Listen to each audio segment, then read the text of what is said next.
வணக்கம் ஏஎல் பிள்ளைகள். ஏஎல் பிள்ளைகளுக்கு அடிக்கடி கேட்கக்கூடிய ஒரு கேள்வி என்னென்னா, இந்த ஹாஃப் ஆடர் ஃபுல் ஆடர். எப்போவுமே இந்த ஹாஃப் ஆடர் ஃபுல் ஆடருங்கிற கேள்வி ஏஎல் பிள்ளைகளுக்கு கண்டினியூஸாக நான் பல தடவை பார்த்துருக்கேன். ஏஎல் பிள்ளைகள் என்ன பண்ணுவாங்கன்னா, இந்த ஹாஃப் ஆடர் ஃபுல் ஆடரோட இந்த பூலியன் டேபிள், இந்த இந்த லாஜிக் டயக்ராம் எல்லாத்தையுமே அப்படியே மனப்பாடம் பண்ண மாதிரி படித்து வச்சுட்டு அப்படியே எழுதிடுவாங்க. ஆனால் நாம் இங்கே இந்த வீடியோவில் என்ன பார்க்க போகிறோம்னா, இது எப்படி வேலை செய்யுது, இதை எங்கே ஏன் எதுக்கு பயன்படுத்துகிறோம், இந்த 3 விஷயத்தையும் தெரிஞ்சுக்கோம். சரியா? ஹாஃப் ஆடர் பற்றி பார்ப்போம். ஹாஃப் ஆடர்னால் 0 கூட்டினா 0, சம் 0. அவுட்புட்டில் நமக்கு இந்த கேரின்னு ஒரு ரெண்டாவது ஒரு அவுட்புட் கிடைக்கிது பாருங்கள். இங்கே 2 அவுட்புட் எடுக்கிறாங்க. இதுக்கான ரீசன் என்னென்னு நான் உங்களுக்கு காட்டுறேன். இந்த இருக்குது, இதுதான். இது ஒரு ஹாஃப் ஆடர். நம்ம 2 இன்புட் கொடுக்குறோம், 2 அவுட்புட் எடுக்கிறோம். சரியா? இப்போது இந்த இடத்துல முதல்ல இந்த கேட்டை பற்றி நான் சொல்லிக்கிறேன். இதில் ஏன் அன்கேட் பாவிச்சிருக்காங்க அண்ட் இதில் ஏன் எக்ஸ்ஆர் கேட் பாவிச்சிருக்காங்கன்னா, நமக்கு கிடைக்கக்கூடிய சம்மோட வேல்யூவை பாருங்கள், அப்படியே எக்ஸ்ஆர் கேட்டுக்கு ஈக்குவலாக இருக்கும். ஸோ இங்கே நம்ம எக்ஸ்ஆர் கேட் யூஸ் பண்ணுறோம். நமக்கு கிடைக்கக்கூடிய கேரின்றது ஒரு அன்கேட்டுக்கு ஈக்குவலான அவுட்புட்டாக இருக்கும். அதனால் இங்கே கேரியை யூஸ் பண்ணுறோம். சரி, இவ்வளவும் இருக்கட்டும். இது வளமையாக எல்லாருக்கும் தெரிஞ்சது. சரி, இப்போ ஏன் நம்ம இந்த ஹாஃப் ஆடரை யூஸ் பண்ணுறோம்னா, 2 நம்பர்ஸை கூட்ட போகிறோம். 5 கூட்டினா 10 அப்படின்னு நமக்கு தெரியும். அந்த 2 நம்பரையும் கம்ப்யூட்டர் எப்படி கூட்டுது, கம்ப்யூட்டருக்கு எப்படி ஃபங்க்ஷனாலிட்டி கொடுத்துருக்காங்க அப்படின்னு பார்த்தா, 5 2 நம்பரையும் பைனரி நம்பராக கன்வெர்ட் பண்ணி அந்த 2 பைனரி நம்பரையும் கூட்டணும். எப்படி கூட்டும்? கம்ப்யூட்டர் கூட்டுறதுன்னு ஒரு ஃபங்க்ஷனாலிட்டி வச்சுருக்காங்க. சரியா? நம்மளோட ஹாஃப் ஆடருங்கிறது எப்போவுமே 2 இன்புட்டை மட்டும்தான் எடுக்கும். நமக்கு 2 அவுட்புட் கிடச்சிருச்சு. சரியா? இந்த 2 அவுட்புட்டையும் நம்ம அடுத்த ஹாஃப் ஆடரில் பயன்படுத்தலாம். எப்படின்னா, இப்போ பாருங்கள், ஏயோட வேல்யூ 1, பியோட வேல்யூ 1. அப்போ 1 நம்ம ஆட் பண்ணோம்னா பைனரி படி 10ன்னு வரும். சம்மோட வேல்யூ 0, சியோட வேல்யூ கேரியோட வேல்யூ சி அவுட்னா கேரி அவுட், நான் ஷார்ட்டாக கேரி அவுட்னு சி அவுட்னு போட்டிருக்கேன். வேல்யூ 1ன்னு இருக்கும். இப்போ நம்ம சீரீஸாக அடுத்ததாக ஒரு ஹாஃப் ஆடரை கொண்டு வந்து வச்சுருக்கோம். ஹாஃப் ஆடர் 2 இன்புட்டை தான் வாங்கும். ஆனால் நம்ம இங்கே வந்து சி அவுட் வந்து 1ன்னு எடுக்கிறோம். அந்த 1 இங்கே கொண்டே கூட்ட முடியுமானா முடியாது. ஏன்னா நம்மளோட ஹாஃப் ஆடர் ஆல்ரெடி 2 இன்புட் தானே வாங்குது. அப்போ 3வது நம்ம கொடுக்குற இந்த கேரியை எடுத்து இது ஆட் பண்ணாது. இதுதான் ஹாஃப் ஆடரில் இருக்கக்கூடிய ஒரு ட்ராபேக். ஸோ இதை சரி பண்ணுறதுக்காக ஒரு விஷயத்தை கொண்டு வராங்க. அடுத்து ஃபுல் ஆடர்ன்ற ஒரு கான்செப்ட். இந்த படத்தை பார்த்துட்டு குழம்ப வேணாம். அதாவது இது என்னடா ஃபுல் ஆடர் படம் வித்தியாசமாக இருக்கே அப்படின்னு நினச்சிங்கன்னா, உங்களோட புக்கில் வந்து ஃபுல் ஆடர்னால் இப்படி தான் இருக்கும். ஆனால் இதுவும் ஃபுல் ஆடர் தான். ஏன் இது வித்தியாசமாக இருக்குது, இது வித்தியாசமாக இருக்குதுன்னு பார்த்தீங்கன்னா, நீங்கள் இந்த இடத்த சுருக்குனீங்கன்னா உங்களுக்கு இந்த இடத்த மேக்ஸிமைஸ் பண்ணுற மாதிரி ஒரு ஆன்சர் கிடைக்கும். ஸோ 2மே ஃபுல் ஆடர் தான். அதனால் யோசிக்க வேணாம். சரியா? இது வந்து மொத்தமாக ஒரு ஃபுல் ஆடர். சரியா? ஒரு ஃபுல் ஆடர் என்ன பண்ணுது பாருங்கள். உங்களுக்கு ஃபுல் ஆடரில் எத்தனை இன்புட் கொடுப்பீங்க? 3 இன்புட் கொடுப்பீங்க. ஏன்னு ஒரு இன்புட், பின்னு ஒரு இன்புட், சி இன்னு ஒரு இன்புட் கொடுப்பீங்க. இந்த சி இன் எங்கேருந்து வரும்னு பார்த்தீங்கன்னா, இந்த சி அவுட்லேருந்து வரும். என்னென்னா, இது சி அவுட்லேருந்து இதில் ஒரு கேரி அவுட் ஆகுதுன்னா, இந்த கேரி அவுட் என்னென்னு திருப்பி இதுக்குள்ளே வரும்னா, அந்த இடத்துல தான் ஒரு ட்விஸ்ட் இருக்குது. இதை எப்படி டிசைன் பண்ணியிருக்காங்கன்னா, நம்ம சிபியூக்குள்ளே இப்படி தான் டிசைன் பண்ணியிருப்பாங்க. அதாவது ஃபுல் ஆடர் வந்து ஒரு 8 பிட் இருக்கிற பைனரி நம்பரை கூட்ட போகுதுன்னா, உள்ளுக்கு 8 ஃபுல் ஆடர்ஸ் இப்படி வரிசையாக சீரியஸாக இருக்கும்.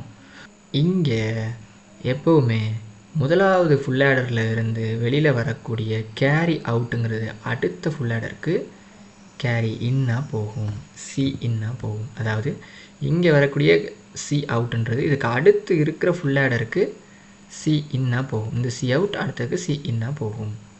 இந்த பாருங்கள், இப்படி தான் உங்களுக்கு உங்களோட ஏஎல்யூக்குள்ளெல்லாம் டிசைன் பண்ணி வச்சுருப்பாங்க. இப்படி இங்கேருந்து வரக்கூடிய கேரி அவுட் அப்படியே அடுத்த ஃபுல் ஆடருக்கு கேரி இன்னாக போயிடும். இப்போது ஏக்குன்னு ஒரு வேல்யூ வச்சுருப்பீங்க, பிக்குன்னு ஒரு இன்புட் கொடுப்பீங்க. இந்த சி இன் இருக்குல்ல, அது இங்கேருந்து வரக்கூடிய சி அவுட், இங்கே சி இன்னா வந்து இந்த 3 எண்களையும் ஃபுல் ஆடர் மறுபடி நம்ம அந்த டேபிள் படி ப்ராசஸ் பண்ணி நமக்கு கிடைக்கும் ஒரு சம் கிடைக்கும். அடுத்து வரக்கூடியது சி அவுட். அந்த சி அவுட் இங்கே வரும்போது சி இன் ஆயிரும். இங்கேருந்து சி அவுட் அது வந்து அப்படி அங்கே சி இன் ஆயிரும். சரி, அடுத்தது பார்ப்போம். இப்படி நம்மக்கிட்ட 2 நம்பர் இருக்குது. 42, 78 2 நம்பர் இருக்குது. இந்த 2 நம்பரையும் நம்ம கம்ப்யூட்டருக்கு கூட்ட சொல்கிறோம். அப்போ என்ன பண்ணணும்னா, 42 8 பிட் இருக்கிற ஒரு பைனரி நம்பராகவும் 78ஐயும் 8 பிட் இருக்கிற பைனரி நம்பராக கன்வெர்ட் பண்ணிடும் கம்ப்யூட்டர். அடுத்து கம்ப்யூட்டருக்கு இந்த 2 நம்பரையும் கூட்ட தெரியாது. அது இந்த 2 பைனரி நம்பரை தான் கூட்டும். இந்த 2 பைனரி நம்பரை கூட்டுறதுக்கு தான் நம்ம இந்த ஃபுல் ஆடரை யூஸ் பண்ணுறோம். ஹாஃப் ஆடரை நம்ம ஏன் யூஸ் பண்ணலை 2 எண்களை கூட்டுறதுக்கு அப்படின்னு கேட்டிங்கன்னா, உதாரணத்துக்கு இங்கே 1 இருக்குது, இங்கே ஏலேருந்து ஒரு 1 வருது, பியிலேருந்து ஒரு 1 வருது. ரெண்டையும் கூட்டி வரக்கூடிய கேரியை அடுத்த ஹாஃப் ஆர்டர்களை கொடுத்தோம்னா என்ன நடக்கும்? கொடுக்க முடியாது. ஏன்னா அடுத்த ஹாஃப் ஆர்டரில் 2 இன்புட் தான் இருக்குது. ஸோ அந்த இடத்துல தான் நாம் இந்த ஃபுல் ஆடரை பாவிக்கிறோம். சரியா? இப்போ இன்னும் கொஞ்சம் டீப்பாக உள்ள போவோம். இந்த போட்டிருக்கோம் பாருங்கள். இதுதான் உங்கள் புக்கில் இருக்க ஃபுல் ஆடர் டயக்ராம். இதுவும் ஃபுல் ஆடர் தான். ரெண்டுமே ஒரே அவுட்புட்டை தான் தரும். அதனால் குழம்பிட வேணாம். இது உங்களுக்கான ட்ரூத் டேபிள், ஃபுல் ஆடரோட ட்ரூத் டேபிள். சரியா? ஜஸ்ட் வெயிட் வரேன். அடுத்து இந்த இருக்குது ஏபி. இவர் வந்து ஏ, இவர் பி. இவர்லேருந்து ஒரு பிட்டும் இவர்லேருந்து ஒரு பிட்டும் இப்படி அடுத்தடுத்து போகுது. இந்த சி இன்னுன்றவர் யாருன்னா, இந்த பாருங்கள், முதல் ஃபுல் ஆடர்லேருந்து வரக்கூடிய சி அவுட் அடுத்த ஃபுல் ஆடருக்கு சி இன்னாக போயிடும். இவர்லேருந்து முதலாவது, இவர்லேருந்து முதலாவது. இவர் ஏல 0 வரும், பியில் 0 வரும், சியின் டிஃபால்ட்டாகவே ஃபஸ்ட்டு 0 இருக்கும். சரியா? இதை இப்போது நமக்கு இதில் வர்றது சம், இதில் வர்றது சி அவுட். அந்த சி அவுட் அடுத்ததுக்கு சி இன்னா போகும். இதை மட்டும் தெரிஞ்சு வச்சுக்கோங்க. அடுத்த விஷயத்தை பார்ப்போம். இந்த இருக்குது. இதுதான் ரொம்ப முக்கியமான பார்ட். ரொம்ப கவனமாக கேளுங்க.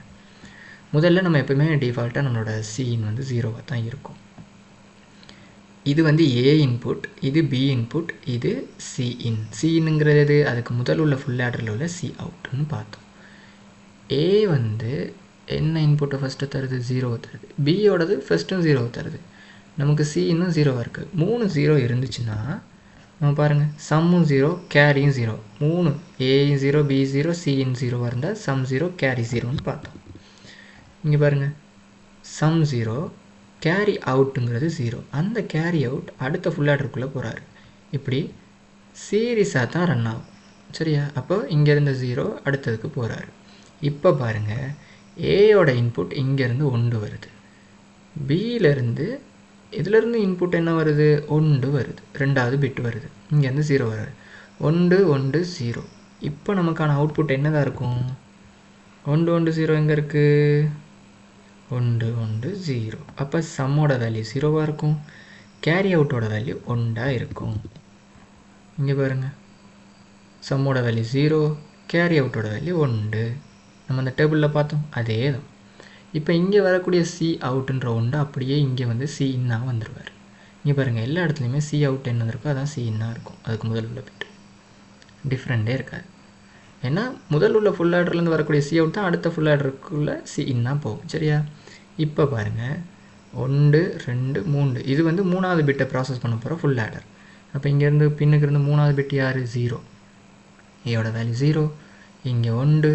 அப்போ இந்த 1 இங்கே வந்துடும், இங்கேருந்து வர 1 0 1 1 என்ன வரும்? 0 1 1. அப்படின்னா சம் 0 கேரி 1ஆக இருக்கும். இங்கே பாருங்கள், சம் 0 கேரி அவுட் 1. இப்போ இங்கேருந்து வரக்கூடிய கேரி அவுட் 1 அப்படியே சி இன்னுக்குள்ளே வருது, அடுத்ததுக்கு இன்புட்டாக போகுது. சி இன்னோட வேல்யூ 1, ஏயோட வேல்யூ பாருங்கள் 4வது பிட் 1, இவர்லேயும் 4வது பிட் 1, ஏ 1 பி 1 சி இன் 1. இப்போ 3மே 1ஆக இருந்தால் என்ன நடக்கும்? இதற்கு பாருங்கள், 3 1. இப்போ சம்மும் 1 கேரியும் 1. சம் 1 கேரியும் 1ன்னா நமக்கு சம் 1 அடுத்து கேரி 1. இதே மாதிரி தான் இங்கேருந்து 5வது பிட் இங்கே வருவார், இங்கே இருக்க 5வது பிட்டு இங்கே வருவார், 0 0ன்னு வருவார். அடுத்து இங்கேருந்து வரக்கூடிய சி அவுட் இங்கே வரும். 0 0 1க்கு ட்ரூத் டேபிள் என்ன பார்த்துருப்போம்? Sum 1 C out 0. இந்த சி அவுட் 0 அடுத்தது சி இன்னுக்கு போகும். இப்படியே சீரீஸாக வரும், காயிட்டே வரும். அடுத்து இவர்கிட்ட இருந்து எத்தனாவது? இங்கேருந்து 1 வருவார், இங்கேருந்து 0 வருவார், இங்கேருந்து போகிற 0, இங்கேருந்து போவார். இப்போ 1 0 0ன்னா நம்ம ட்ரூத் டேபிள் என்ன பார்த்துருப்போம்? சம் 1 சி அவுட் 0 அப்படின்னு பார்த்துருக்கோம். இங்கேருந்து வர சி அவுட் அப்படியே இங்கே 0 வரும், இங்கேருந்து 0 வருது, இங்கேருந்து 1 வரும். 7வது பிட்டுன்னா பின்னுக்கு இருந்து 7வது பிட் என்ன? இது வந்து 7வது பிட்டை ப்ராசஸ் பண்ணுது. பின்னுக்கு இருந்து 1 2 3 4 5 6 7. இது 7வது பிட்டுன்னா இதிலேருந்து 7வது பிட்டு 0 வருது, ஏலேருந்து. பியிலேருந்து 1, சி அவுட் 0. இதை ப்ராசஸ் பண்ணால் sum 1, carry out 0. Carry out இங்கே 0 வருது. இங்கே பாருங்கள், 8வது பிட்டு இதுலேயும் 0, இதுலேயும் 0.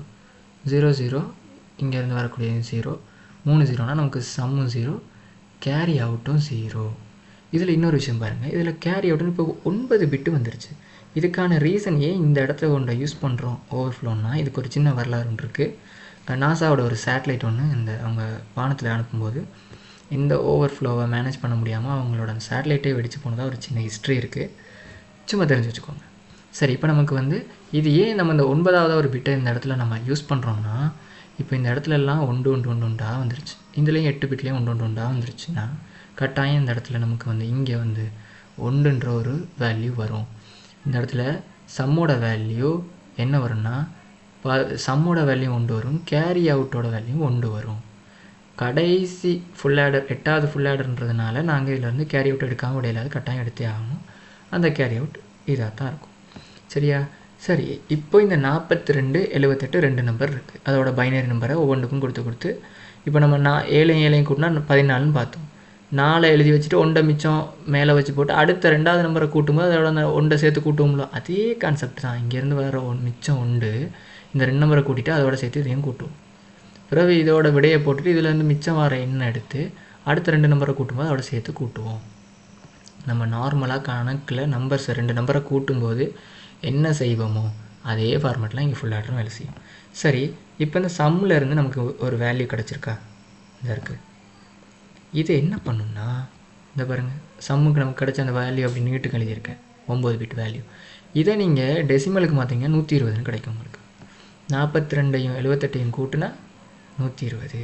கம்ப்யூட்டர் இப்படித்தான் 2 நம்பரை கூட்டும். இந்த நம்பரை பைனரிக்கு மாற்றும், ஏன்ற ஒரு நம்பரை பைனரிக்கும் பீன்ற ஒரு நம்பரை பைனரிக்கும் மாற்றி அந்த பைனரி நம்பரை இந்த மாதிரி ஃபுல் அட்ரஸை யூஸ் பண்ணி 8 பிட் ஃபுல் அட்ரஸை யூஸ் பண்ணி ப்ராசஸ் பண்ணி நமக்கு ஒரு சம் வேல்யூ கிடைக்கும். அந்த சம் வேல்யூவை டெசிமலுக்கு மாற்றினா கிடைக்கிற விட 120 இருக்கும். இப்படி தான் 2 நம்பரை உங்களோட கம்ப்யூட்டர் கூட்டும். அதுக்காக தான் நம்ம ஃபுல் ஆடரை யூஸ் பண்ணுறோம். சரியா? எதுவும் சந்தேகங்கள் இருந்தால் கேளுங்க.